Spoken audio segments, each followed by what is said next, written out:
Halo teman bincang, sore hari makan roti. Kembali lagi di Bincang Akademi, bincang santai bahas pajak, bisa Bapak.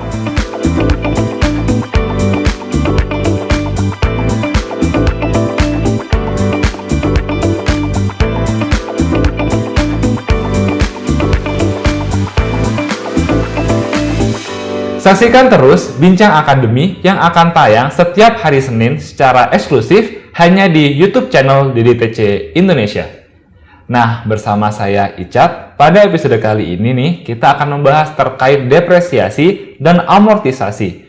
Apa itu depresiasi dan amortisasi? Depresiasi dan amortisasi adalah perlakuan atas pembebanan ketika kita membeli suatu harta, baik itu berwujud maupun tidak berwujud, ketika harta tersebut memiliki masa manfaat lebih dari 1 tahun. Jadi kalau misalkan kita beli harta gitu ya, namun masa manfaatnya kurang dari 1 tahun, bisa dibebankan pada saat tahun pajak tersebut. Namun ketika masa manfaatnya lebih dari 1 tahun, itu akan pembebanannya berangsur sesuai masa manfaatnya atau sesuai ketentuan yang berlaku di peraturan pajak yang ada di Indonesia. Nah, di Indonesia sendiri nih, amortisasi dan depresiasi ini diatur secara khusus di pasal 11 dan pasal 11A Undang-Undang Pajak Penghasilan. Nah, untuk ketentuan lebih lanjutnya nanti akan diatur dalam peraturan pemerintah. Pendelegasian kewenangan ini diatur dalam pasal 32C Undang-Undang Pajak Penghasilan.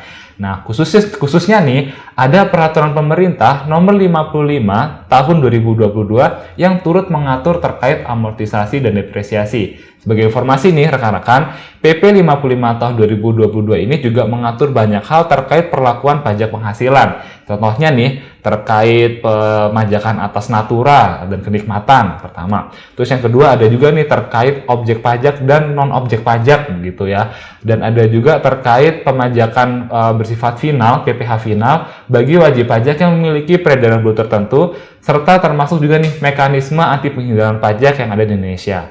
Nah, namun pada episode kali ini kita akan secara spesifik membahas terkait amortisasi dan depresiasi. Nah, untuk membahas topik tersebut telah hadir nih bersama kita yaitu Mbak Kania Dara Asti yang merupakan Specialist of Tax Compliance and Litigation Services DDTC. Hai Kania, apa kabar? Halo Mas Ica. Baik ya kan ya? Baik dong. Oke, di tahun 2023 nih sepertinya kita banyak terkait peraturan pajak terbaru ya. Peraturannya dalam peraturan pemerintah gitu. Nah, khusus untuk amortisasi dan depresiasi nih di PP 55 tahun 2022 ini ada di mana sih ketentuannya, Dar? Nah, kalau misalnya kita lihat ke PP 55 tahun 2022, nah kita bisa lihat sendiri untuk amortisasi dan depresiasi itu ada di bab 5 ya. Di bab 5 untuk pasal 21 dan pasal 22. Jadi pasal 21 itu secara spesifik berbicara tentang depresiasi dan pasal 22-nya di PP 55 itu secara spesifik berbicara tentang amortisasi. Nah, jadi kalau depresiasi sama amortisasi bedanya apa? Nah, depresiasi itu untuk aktiva yang berwujud, sedangkan kalau amortisasi untuk harta yang tidak berwujud atau intangibles gitu. Nah, khusus di PP 55 ini apa nih yang menarik gitu ya atau yang hangat diperbincangkan gitu terkait amortisasi dan depresiasi? Nah, mungkin ini tuh timbulnya karena dari pasal 11 dan pasal 11 AU PPH itu sendiri. Karena kalau kita lihat di pasal 11 dan pasal 11 AU PPH itu kita bisa lihat ya ada penambahan pasal nih, misalnya di pasal 11 ada pasal 6A yang menyatakan bahwa ada nih aktiva berwujud itu boleh didepresiasikan lebih dari 20 tahun gitu ya, dan mengikuti masa manfaat aslinya seperti itu. Nah, jadi ini mungkin jadi bahasan yang yang berbeda dan unik yang bisa kita bahas hari ini. Oke. Berarti kalau misalkan di pasal 11 dan 11A itu biasanya ada tuh ya kelompok dengan masa manfaat sekian tahun termasuk paling tinggi 20 tahun. Betul. Nah, terkait penambahan tadi di pasal 11 khususnya di ayat 6A bisa sesuai masa manfaatnya gitu. Iya. Nah, tapi kita perlu lihat dulu nih kalau untuk di pasal 21 khususnya yang berbicara tentang depresiasi sebagaimana dia itu menjelaskan lebih lanjut daripada pasal 11 di UU PPH ya. Nah, itu tuh kita boleh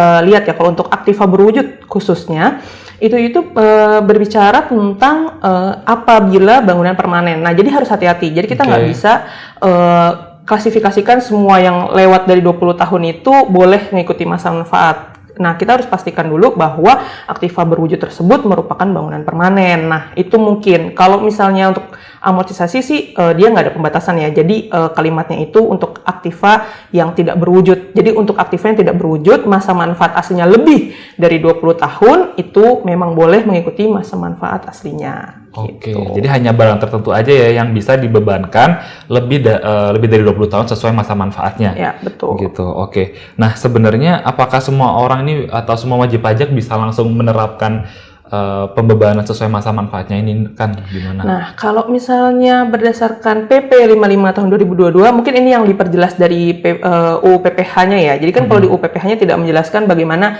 sih bisa apply, gimana sih caranya untuk bisa langsung memanfaatkan nih. Nah, cuman memang kalau di PP 55 itu bisa ada keterangannya ya, menjelaskan bahwa untuk misalnya nih punya bangunan permanen yang dibelinya itu sebelum tahun 2022 gitu ya, lalu let's say misalnya menggunakan masa manfaat dulunya secara fiskal itu 20 tahun gitu ya. Di tahun 2022, pada akhir tahun 2022 itu sebenarnya bisa menyampaikan kepada DJP untuk kita bilang nih, melaporkan bahwa kita akan menggunakan masa manfaat aslinya. Nah, itu akan ada slide adjustment-nya dan itu dijelaskan di PP 55 tahun 2022. Gitu. Namun kalau misalkan nih wajib pajak tersebut sudah terlanjur sebelumnya membebankannya hanya 20 tahun begitu. Ini gimana nih Dar konsekuensinya? Jadi kan sebenarnya kalau kata-kata di PP 55 tahun 2022 itu bukan harus mengikuti masa manfaat, tapi memperbolehkan. Jadi di mana kata-kata diksinya itu sebenarnya ada pilihan buat wajib pajak. Misalnya boleh ikut 20 tahun gitu ya, meneruskan aja maksimalnya dulunya 20 tahun, dan boleh juga sekarang jadi diberikan pilihan untuk misalnya saya punya bangunan permanen 25 tahun ya berarti pakai 25 tahun gitu ya. Cuman kan memang yang harus kita perhatikan berdasarkan PP 55 2022 itu penyampaiannya hanya sampai akhir tahun pajak 2022 untuk bisa mendapatkan manfaat kalau misalnya beli yang sebelum tahun 2022 gitu. Oke, nah ini kan video bincang akademinya kan tayang di awal tahun 2023 nih. Betul. Nah, sedangkan 2022 udah lewat. Nah, apakah sudah terlewat nih masa untuk penyampaian tadi bagi wajib pajak yang ingin masa manfaat? Oke, ini tuh yang menarik ya, bahasan salah satu yang menarik juga yang disebut dengan akhir tahun pajak 2022. Nah, kita kan udah melewati Desember 2022 tentunya ya, kita udah tahun baruan, udah masuk 2023. Terus gimana dong gitu, udah telanjur nih gitu. Nah, sebenarnya kita perlu lihat dulu ya definisi akhir tahun pajak itu maksudnya apa. Nah, kalau tahun pajak itu bisa kita refer ke UU KUP, di mana di pasal 1 KUP itu menyatakan bahwa memang bagian klausa depannya adalah tahun pajak merupakan tahun kalender, kecuali di situ ada pengecualian bagi wajib pajak yang pembukuannya selain daripada tahun kalender itu ya boleh mengikuti tahun bukunya. Nah, itu sih yang perlu diperhatikan. Jadi kan memang di pajak itu tidak membatasi harus Januari Desember gitu ya, pembukuan wajib pajak terutama beberapa mungkin multinational companies ya gitu, belum tentu Januari Desember, mungkin ada yang April Maret, mungkin ada yang Juli Juni, atau ada yang Oktober September misalnya seperti itu ya.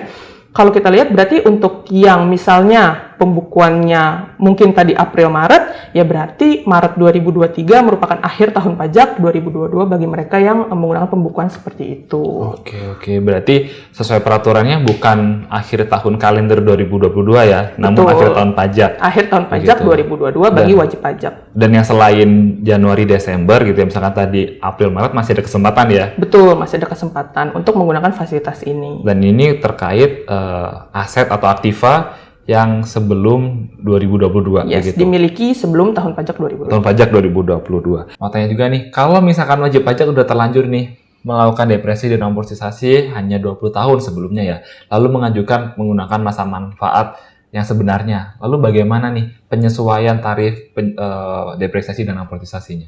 Nah, misalnya ada wajib pajak ya yang punya bangunan let's say misalnya 20 tahun gitu, 25 tahun gitu masa manfaat yang asli. Nah, dulunya sampai tahun sebelum 2022 gitu ya, let's say sampai tahun pajak 2021, itu kan berarti kalau kita lihat ke undang-undang sebelumnya itu kita depresiasikan untuk 20 tahun berarti kan gitu ya. Nah, kemudian pas setelah UHPP ini keluar, itu kita dikatakan boleh menggunakan masa manfaat yang asli. Berarti kan di sini ada selisih 5 tahun nih. Nah, sebenarnya PP 55 tahun 2022 ini mengakomodir adjustment-nya, cara adjustment-nya. Nah, bagaimana cara menyesuaikan apabila memang dia akan menggunakan masa manfaat yang asli? Nah, itu ada dijelaskan dalam penjelasan PP 55 tahun 2022 pada pasal 21 dan pasal 22-nya.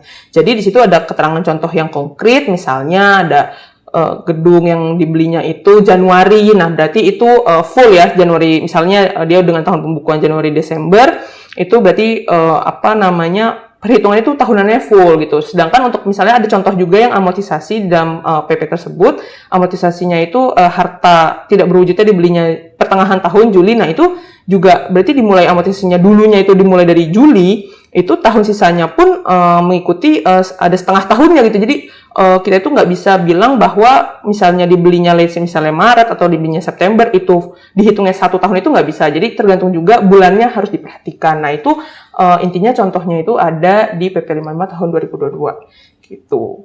Nah, lalu kan terkait penyesuaian nih dalam laporan keuangan dan juga penerapan fiskalnya gitu ya, ketentuan fiskalnya ini bagaimana nih oleh wajib pajak yang tadi berubah menggunakan masa manfaat untuk depresiasi amortisasinya?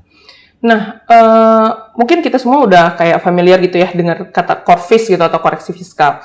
Nah, jadi di Indonesia itu kan memang tidak ada kita itu double bookkeeping, tidak ada punya 2 pembukuan, 1 buku pajak untuk pajak, 1 buku secara akuntansi, kita nggak ada. Nah, makanya koreksi fiskal ini adalah jembatan bagi adanya perbedaan antara perhitungan secara komersial dan juga secara fiskal. Nah, hal itu juga menjembatani apabila ada perbedaan, salah satunya perbedaan terkait dengan depresiasi dan amortisasi ini.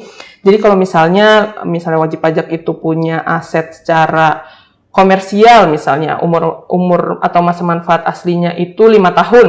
Nah, tapi secara pajak itu misalnya masuk kelompok 1, yang mana kelompok 1 itu 4 tahun. Nah, ini kan berarti ada perbedaan nilai depresiasi dong ya, gitu kan. Misalnya nilai asetnya itu 10, kalau misalnya secara komersial berarti kan 10 dibagi 5 tahun.